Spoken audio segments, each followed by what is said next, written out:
Hey, how's it going? This is Alex with Detroit Moped Works. Woke up today and I decided to make a vlog, my first vlog, so let's see how this goes.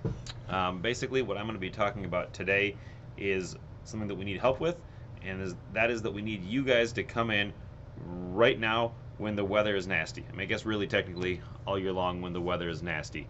Um, as a shop, a lot of what we do requires being outside, and frankly, we can't do it this time of year. I think I woke up today at like 6 a.m., it's 27 degrees.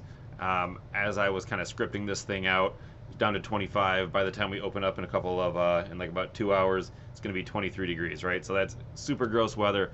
Um, I know it's not great for mopeding, and the reason I know that is because so much of what we do here at a shop requires the good weather, right? We drain gas tanks. Draining the gas tanks puts off a really disgusting smell. A lot of times the old gas has a terrible turpentine smell. It's pretty toxic to be breathing on a regular basis, and since it is what we do on a regular basis, we need to do that kind of outside. So basically, on these days when it's below freezing, when it's freezing rain, snow, we can't do that, and that's the first step to a tune-up. The next kind of a thing along that same line is going to be cleaning the carburetors. It's also going to be exposing us to that old nasty gas, the old turpentine gas, also toxic, kind of a thing. So we want to be doing that outside as well as using the carb cleaner. Another thing that we work with, super gross, not good for you.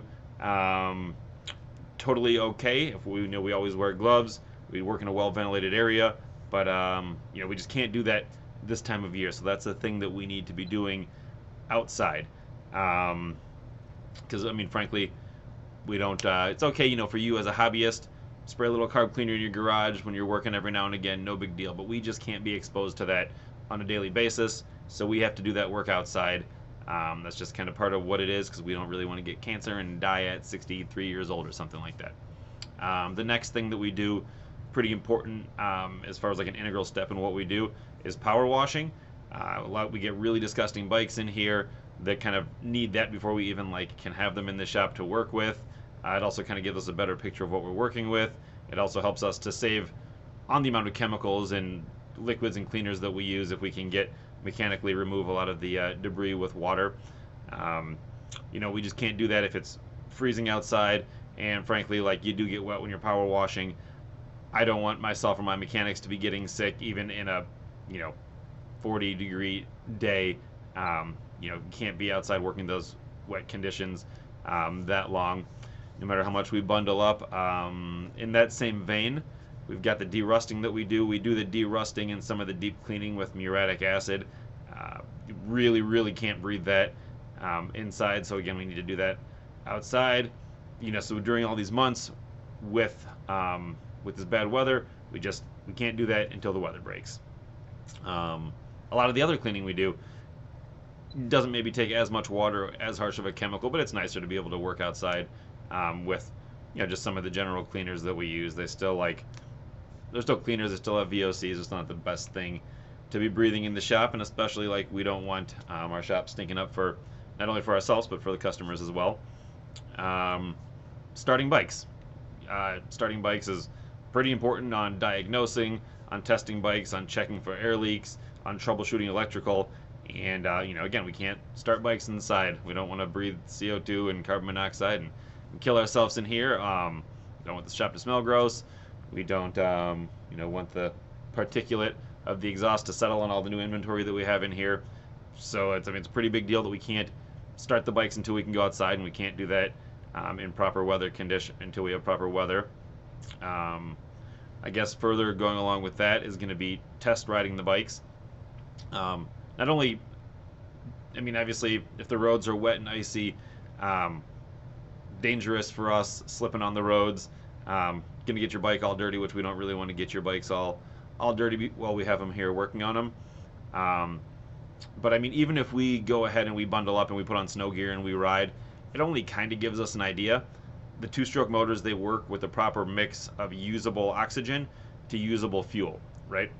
And so this time of year, the cold air is really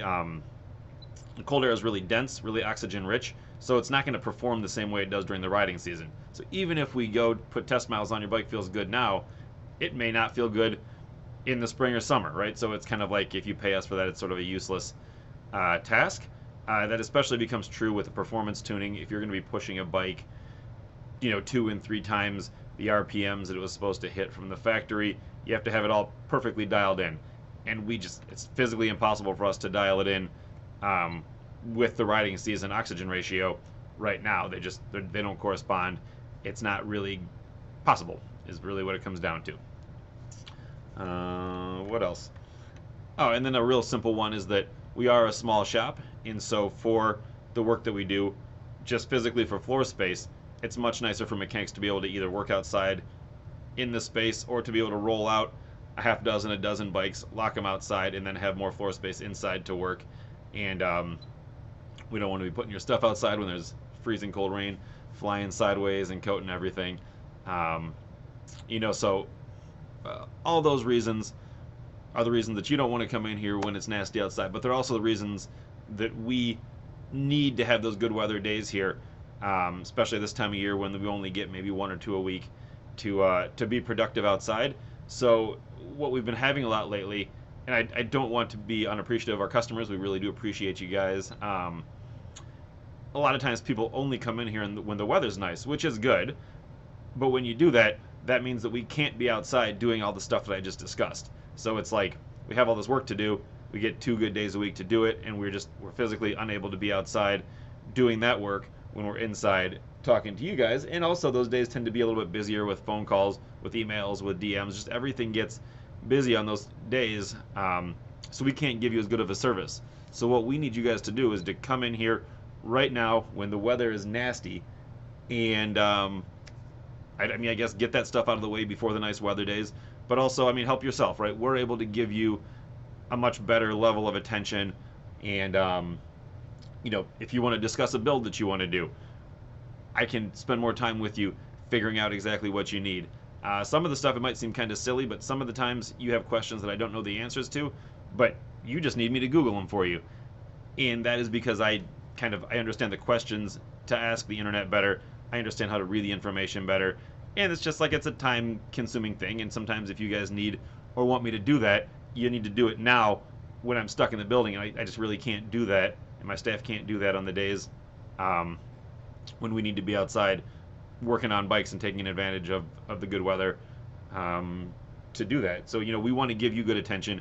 We can't give you that good attention when we're being pulled back and forth between a rush of customers and the need to work on the customer bikes that we've taken in here and charged you for, right? We need to do the work. Can't do the work unless the weather accommodates. So, again, of course, if the times that the weather is good are the only times you can come down, please come down here. We did have a great year, I guess. Financially, our biggest year yet was last year. But currently, this March, with this just winter that seems to not end, and in this gross weather, it has been by far our worst month in probably 2 or 3 years now.